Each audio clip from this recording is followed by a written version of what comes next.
今回はですね、自転車から見えるメルボルンの街をお届けしたいなと思います。毎朝ですね、家から学校まで10分ぐらいの道のりを自転車で通っているんですけれども、街がとにかく綺麗でですね、朝からすごくテンションが上がるのもあって、自転車毎朝乗って通学してるんですけど、一番の理由は朝が苦手でどう頑張っても早く起きれないんで、トラムっていう路面電車が無料でシティ内は通ってるんですけれども、その路面電車より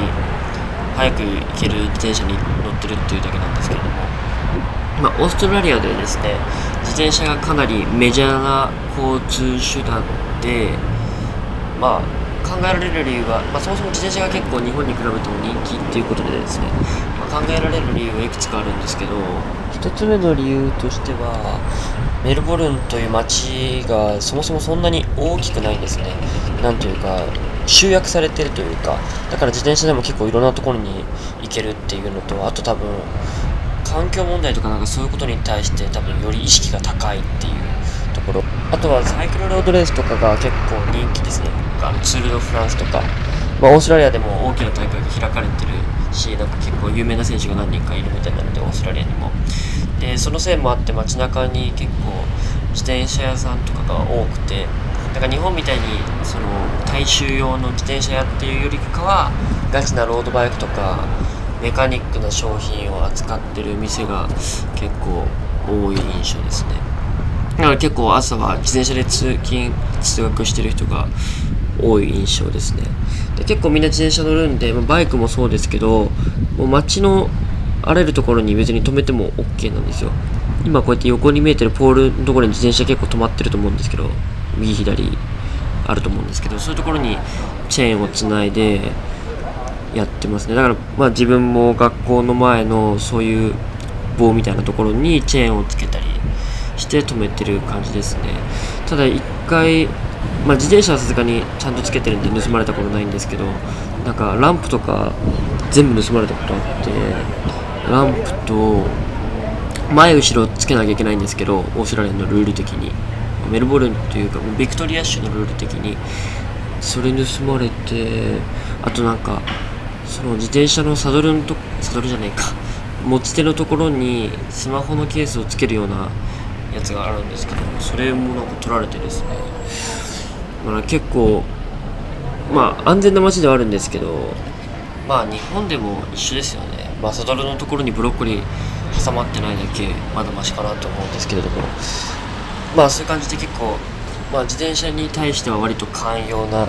街ですね。で、結構扱いとしても軽自動車的な扱いなんで、結構この先に見えるちょっと緑のレーンが見えると思うんですけど、自転車専用のレーンが結構道にちゃんとあって、もしない場合はやっぱ歩道じゃなくて車道を走るっていうような感じのが結構徹底されてて、車を乗ってる人も日本ほど自転車に厳しくないというか、全体的に寛容な感じかなと思いますね。自転車を向こうで買ったんですけれども、結構メルボルンというかオーストラリアは掲示板サイトみたいなのが結構いろいろ有名であるんですけれども、例えば車の売り買いだったり、要するにメルカリ的な要素であったりとか、住む場所を探したりとか、そういったもう生活に関わるもうあらゆるものを取り扱ってる掲示板みたいなのがあって、そういうところでセカンドハンドっていう中古品のものを結構安く買うことができるんですよ。で、そういうサイトは日本人向けのサイトもいくつかあって、だいたい日本人の留学生はシェアハウスの部屋とかを探すときはそういうところを使ってやるんですけれども、で、自分はそういう日本人向けのサイトの中で自転車を、同じく日本人の人から350ドルぐらいかな、結構物としてはいいやつだったんですけど、中古品ということで結構値段が下がって、その人もまた別の人から買ってるみたいなので、もうセカンドハンドっていうよりかはもう何個も人の手を渡ってるっていう感じなんですけれども、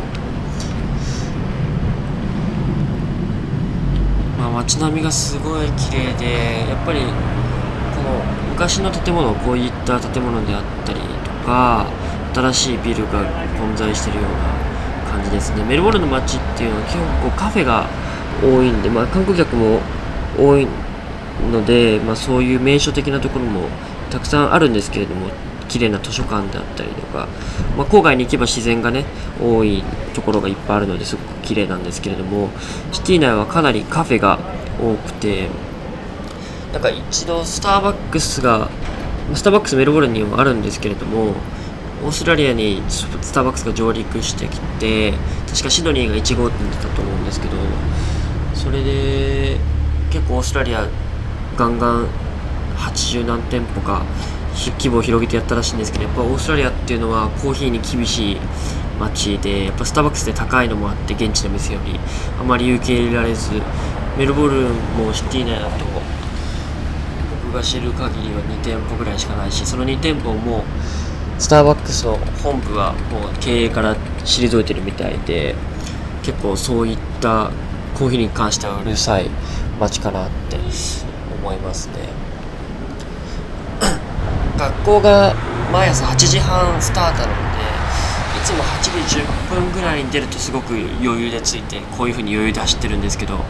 8時15分とかに出るとかなり急いで、8時20分出るとギリ遅刻みたいな感じですね。ちなみに授業を開始してから15分の8時45分までは教室に入れるんですよ。その15分を過ぎると、先生にもよるんですけど、大抵の場合は入れてくれないみたいな。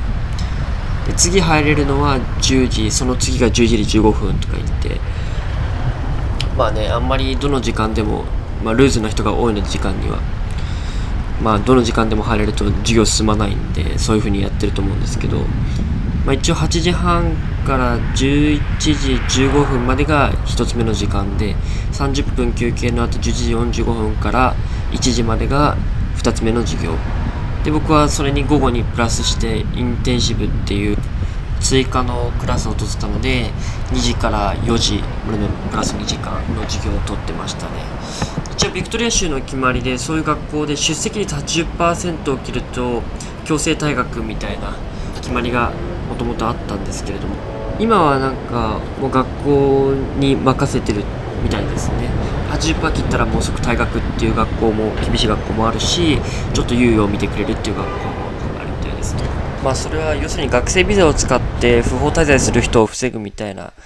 ことらしいです。はい、ということで学校に着きました。本日の動画は以上になります。ご視聴いただきありがとうございます。では、さようなら。バイバイ。